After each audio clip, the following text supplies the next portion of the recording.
की शुरुआत एक काफी पुराने घर को दिखाने से होती है, जो काफी सुनसान जगह पर था। हाल ही में यहाँ एक फैमिली रहने के लिए आई थी। फैमिली में कपल था, हस्बैंड वाइफ और उनकी बेटी। अब उनकी बेटी को अजीब महसूस हो रहा था। अकेले सोने से वो डर रही थी, क्योंकि उसका कहना था कि यहाँ कोई बुरी ताकत जैसे कोई शैतान, डीमन वगैरह है। पर थोड़ी ही देर में उसकी मोम आकर उसे समझाती है कि बेटा आराम से सो जाओ, ओके, यहाँ कोई बुरी ताकत नहीं है, ये बस तुम्हारा वहम है। उसकी बेटी मान गई। तब उसकी मोम यहाँ से चली गई। अब बच्ची सोने की कोशिश तो करती है, पर उसे नींद ही नहीं आ रही थी। वो किसी सोच में पड़ी हुई थी कि तभी अचानक उसके कमरे का दरवाजा अपने आप ही खुल जाता है। उसे ये चीज अजीब लगी। वो उठी और फिर से दरवाजा बंद कर देती है। पर हैरत, एक बार फिर वो दरवाजा खुल गया और अब जब बच्ची ने झांक कर देखा तो वहाँ एक बहुत बड़ा खतरनाक डीमन शैतान था, जिसकी डरावनी लाल आंखें थी। उसे देखकर बच्ची डर गई और फिर अगले ही पल डीमन उस पर हमला कर देता है। उसने बच्ची को टांगों से पकड़ लिया और खींच कर अपने साथ ले जाता है। दरवाजा बंद हो गया। हम बस बच्ची की चीखों की आवाजें ही सुन पाते हैं। मगर हैरत, अगली सुबह बच्ची दोबारा आ गई। वो जब किचन में गई तो उसके डैड उसे नाश्ता करने को कहते हैं, पर बच्चे जिसके हाव भाव पूरी तरह बदल गए थे, वो चाकू उठाती है और अपने डैड की पीठ पर वार कर देती है। उसने 2-3 बार चाकू मारे, जिससे वो नीचे गिर गई। मगर बच्ची तो इतनी खतरनाक हो गई थी कि वो अभी भी नहीं रुकती। वो उनके ऊपर बैठ गई, बार बार चाकू से वार करती रहती है, जिससे दर्दनाक उनकी मौत हो जाती है। अब जब उसकी मोम बाहर आई तो ये भयानक नजारा देखकर काफी डर गई। उनके ये देखकर होश उड़ जाते हैं कि उनकी बेटी को डीमन ने पोजेस्ड किया हुआ है, यानी उसके अंदर शैतान ने आकर अपने कंट्रोल में कर लिया है उसे। वो बहुत भयानक लग रही थी। उसकी आंखें काली हो गई थी, चेहरा सफेद पड़ गया था और मुंह से खून आ रहा था। और अब वो गुस्से में आकर अपनी मोम को भी चाकू दिखाती है। मोम काफी घबरा गई और अब बच्ची उठी। उसने अपनी मोम पर भी हमला कर दिया। वो तड़पने लगी।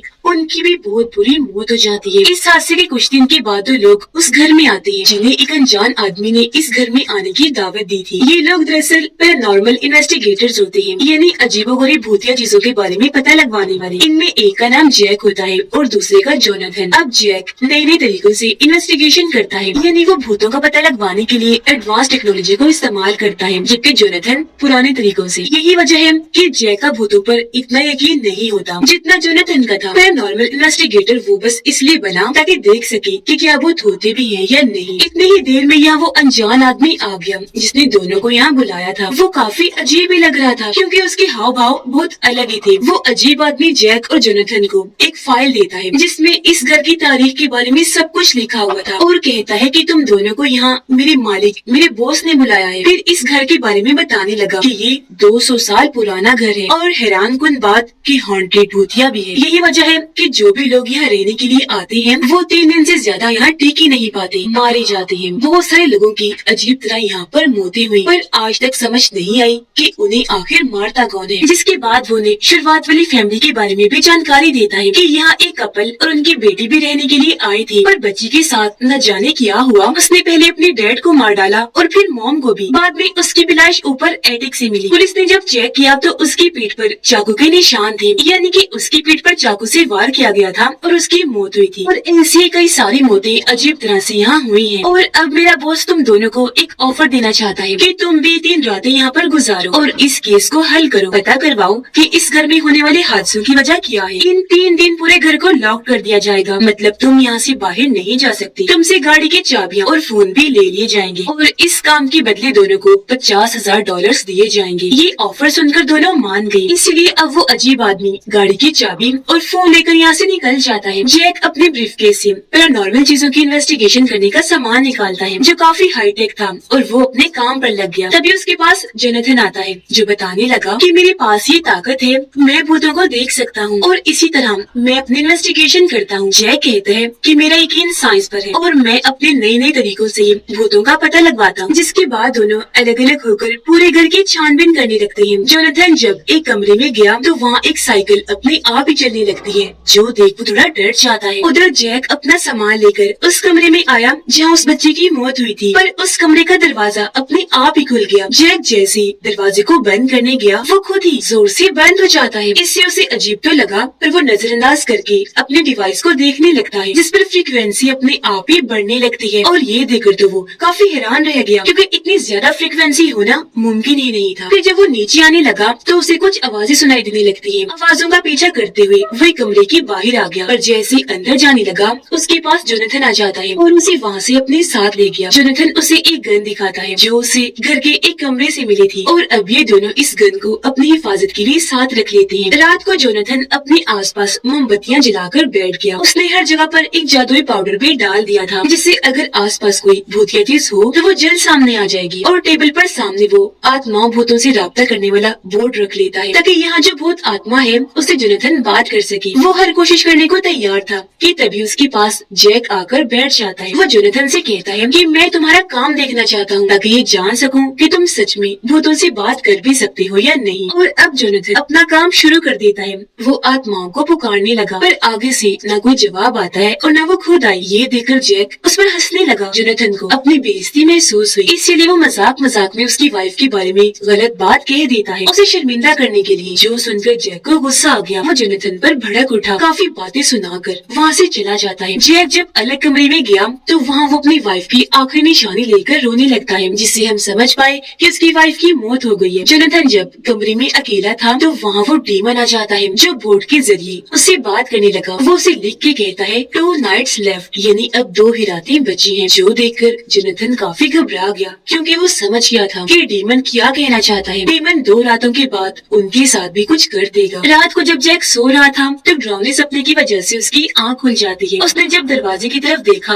तो ऐसा लग रहा था कि बाहर कोई खड़ा हुआ है और अब जब दरवाजा खोलकर उसने बाहर देखा तो वहाँ कोई भी नहीं था। अगली सुबह जब जैक अपने काम पर लगा हुआ था, इन्वेस्टिगेशन कर रहा था, तो उसके पास जोनाथन आया और बताता है कि कल रात मैंने डीमन से राब्ता किया, मेरी उससे बात भी हुई। अब जैक जो पहले उसे झूठा फ्रॉड लगता है वो उसकी बातों पर यकीन ही नहीं करता। अब जैक पूरे घर में एक मोशन डिवाइस लगा देता है जिससे अगर कोई भी हरकत हो या कोई उसके आगे पीछे से गुजरे तो उसे पता चल जाए। जोनाथन फिर से जैक के पास आया, उसे आगाह करता है कि इस घर में 100% कुछ न कुछ तो है, वो डेमन शैतान वगैरह, तो तुम जरा संभल के रहना। अब जैक जब किचन में आया तो उसे ढेर सारी मक्खियाँ नजर आती है जो एक जगह पर बैठी हुई थी और ये चीज उसे काफी अजीब लगी क्योंकि वहाँ पर कुछ ऐसा नहीं पड़ा हुआ था कि मक्खियाँ आती। फिर तभी वो वहाँ छोटी बच्ची की आत्मा को देखता है जो बहुत डरावनी लग रही थी, बाल खोलकर अजीब तरह से खड़ी हुई थी और अब अचानक वो भागने लगी। जैक भी उसके पीछे पीछे भागता है पर तब तक बच्ची की आत्मा वहाँ से गायब हो चुकी थी। उसे घबराया हुआ देखकर जोनाथन उससे पूछता है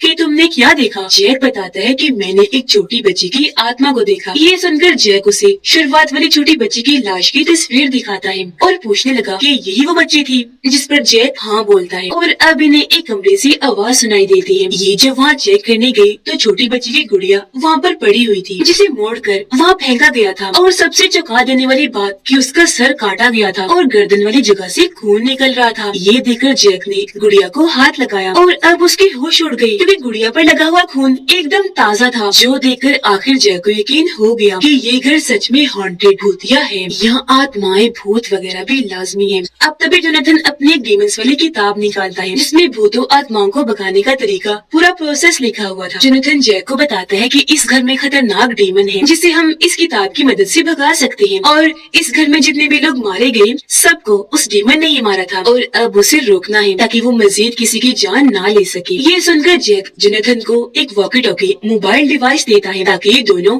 आपस में इसके जरिए बात कर सके क्योंकि फोन तो वो अजीब आदमी ले जा चुका था। और खुद जैक घर की छानबीन करने के लिए चला जाता है जहाँ उसे घर में एक बेसमेंट मिली जिसको चेक करने वो अंदर चला गया। जोनाथन जब वो डीमंस वाली किताब पढ़ रहा था तो वो लाल आंखों वाला डीमन उसके पीछे आकर खड़ा हो जाता है जिसके वहाँ होने के बारे में जोनाथन को भी पता चल गया था। इसीलिए वो फौरन जैक को कॉल करके बेसमेंट से बाहर आने का कहता है। अब जोनाथन की आवाज जैक तो सुन पा रहा था पर आगे से जैक की आवाज ठीक से समझ नहीं आ रही थी, इसलिए जोनाथन कुछ समझ ही नहीं पाता। वो देखता है कि एक दरवाजा अपने आप ही खुल गया है। जोनाथन जैसे ही उसके पास गया चेक करने तो वो अपने आप ही जोर से बंद हो जाता है। ये देखकर जोनाथन की परेशानी और बढ़ गई, इसलिए वो दोबारा जैक से बात करने लगा पर अब की बार दोनों ही एक दूसरे को नहीं सुन पा रहे थे। बेसमेंट में जैक जब आगे बढ़ा तो उसे दीवार पर अजीब तरह का बहुत बड़ा निशान बना हुआ दिखता है जिसके ऊपर ताज़ा खून लगा हुआ था, साथ ही वहाँ कुछ लिखा भी हुआ था। उसे समझने की कोशिश जैक कर ही रहा था कि तभी अचानक एक डरावनी सी औरत का भूत आकर उस पर हमला कर देता है। इससे जैक को कुछ हुआ तो नहीं पर वो काफी डर जाता है। जोनाथन को अंधेरे में एक परछाई खड़ी हुई दिखती है,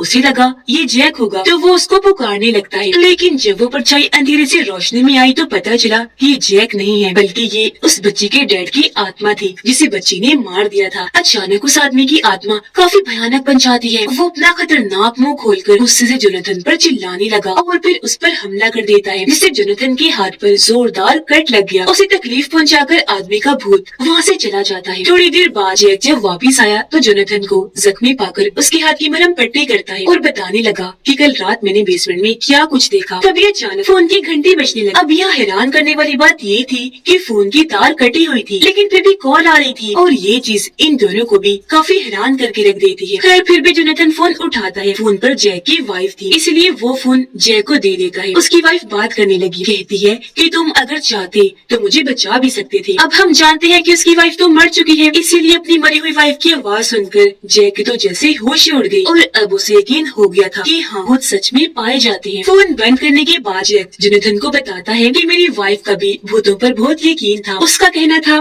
कि मेरे पीछे एक डीमन पड़ गया है, वो मेरी जान लेना चाहता है, पर मैंने उसकी बात का यकीन नहीं किया। फिर एक दिन जब मैं घर आया तो मैंने अपनी वाइफ को बहुत बुरी हालत में बार टब में देखा। बार टब भी खून से भरा हुआ था और दीवारें भी। मेरी वाइफ ने रोते हुए कहा कि ये सब मुझसे वो डीमन करवा रहा है और तुम होगी मेरी बातों का यकीन ही नहीं करती। ये कहते उसने चाकू से अपनी गर्दन काट ली और वहीं उसकी मौत हो गई। मेरी आंखों के सामने मैंने उसे मरता हुआ देखा पर उसे बचा नहीं पाया। अगर मैं चाहता तो उसकी बातों का यकीन भी कर सकता था और शायद आज वो जिंदा होती। मुझसे गलती हो गई, जिस बात का अफसोस मुझे आज तक है। ये बताते हुए वो काफी दुखी हो जाता है। तब जोनाथन उसे सहारा देता है और क्योंकि काफी रात हो गई थी तो दोनों सो जाते हैं। अगली सुबह जोनाथन जैक को बताता है कि यहाँ उस डीमन के अलावा कई सारी आत्माएं भी हैं जो हमें छू भी सकती हैं, इसीलिए हमें अपनी हिफाजत करनी पड़ेगी कि कहीं वो हमें कोई नुकसान न पहुँचा दे। इसीलिए वो गन्स और सारे औजार हथियार वगैरह निकालते हैं ताकि उनकी मदद से अपना बचाव कर सके। अब यहाँ रखे सामान में जैक को एक तस्वीर पड़ी हुई दिखती है। वो जब चेक करता है तो उसमें वही अजीब आदमी भी था। ये तस्वीर काफी पुरानी थी और जैक इसे जोनाथन को भी दिखाता है। दोनों ये देखकर काफी सोच में पड़ जाते हैं कि ये आदमी कितना पुराना है, यानी कि इसकी उम्र तो बहुत ज्यादा होगी। जैक उस तस्वीर में वही लिखा हुआ देखता है जो उसने बेसमेंट में भी देखा था, जिसका मतलब बनता है डीमन का बदला। असल में इस घर का जो मालिक था उसका बेटा बहुत बुरा इंसान था। उसकी जब मौत हुई तो बुरे कामों की वजह से वो डीमन बन गया और लाल आंखों वाला उसी का डीमन था। अब यहाँ इन दोनों को सारी बात समझ लग गई कि वो अजीब आदमी हमारे साथ बहुत बड़ी मौत की गेम खेल कर चला गया है, यानी कि वो खुद भी कोई जीता जागता इंसान नहीं है बल्कि उसकी भी मौत हो गई है और वो उस दिन उसकी आत्मा थी। पर उसने इन दोनों के साथ ऐसा क्यों किया, इसका जवाब हमें आगे पता चलेगा। खैर अब ये दोनों सारी सच्चाई जानकर यहाँ रिचुअल जादू करने का सोचते हैं ताकि उस डीमन को यहाँ से भगा सके। जोनाथन यहाँ एक काफी बड़ा दायरा बनाता है जिसके अंदर ये दोनों बैठ जाते हैं। जोनाथन जैक को कहता है कि कुछ भी हो जाए इस दायरे से बाहर मत निकलना। अब इससे पहले जोनाथन अपना रिचुअल शुरू करता, जैक को एक डरावनी सी आवाज आने लगी जो उसे अपनी तरफ बुला रही, इसलिए जैक दायरे से निकलकर आवाज के पीछे चला जाता है। वो जब नीचे आया तो वहाँ एक औरत की आत्मा थी जो बहुत भयानक लग रही थी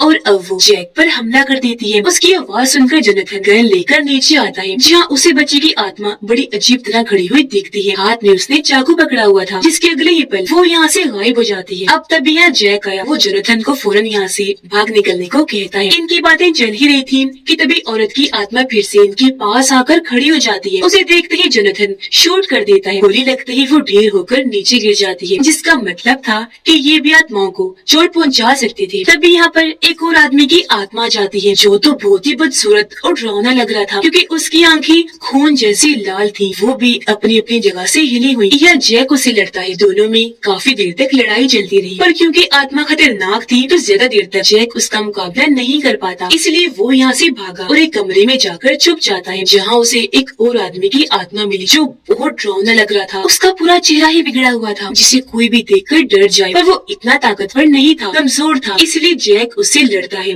और उसे मार गिराता है। जोनाथन को दरवाजे के पीछे डीमन नजर आया, पर इसने जब जाकर चेक किया तो वहाँ कोई भी नहीं था। फिर उसे उस छोटी लड़की की आत्मा दिखाई दी। जोनाथन जब उसके पास गया तो वो अपने असली रूप में आ गई। वो उस पर चिल्लाने लगी, डरा देती है। अब इससे पहले वो हमला करती, जोनाथन उस पर नमक डाल देता है जिससे वो आत्मा जलकर राख बन गई और वहाँ से खत्म हो जाती है, जिसके बाद वो वापस आ गया रिचुअल करने की। उधर जैक एक कमरे में अपनी वाइफ को देखता है जो रो रही थी, पर अगले ही पल उसकी वाइफ भी डीमन बन जाती है और उसका रूप एकदम बदल गया, लाल आंखें, खून में लथपथ, और अब वो हंसने लगी। जैक को चिढ़ाने के लिए कहती है कि तुमने मुझे नहीं बचाया। अब जैक समझ गया कि ये सब उस डीमन की चाल है, इसलिए वो उसे क्रॉस दिखाता है जिससे डीमन को तकलीफ होने लगी और वो यहाँ से भाग जाता है। अब जैक जोनाथन के पास आ गया और ये दोनों मिलकर मंत्र पढ़ने लगते हैं जिससे वहाँ हेल्प हेल यानी जहन्नुम का दरवाजा खुला, जो देखकर डीमन वहाँ आया और उस हेल के रास्ते चला जाता है। ये देखकर जोनाथन को लगा कि डीमन यहाँ से जा चुका है, पर अब जब उसने जैक की तरफ देखा तो उसकी होश उड़ गई, क्योंकि अब डीमन उसके अंदर आ चुका था। वो अपना कंट्रोल खोकर जोनाथन पर हमला कर देता है,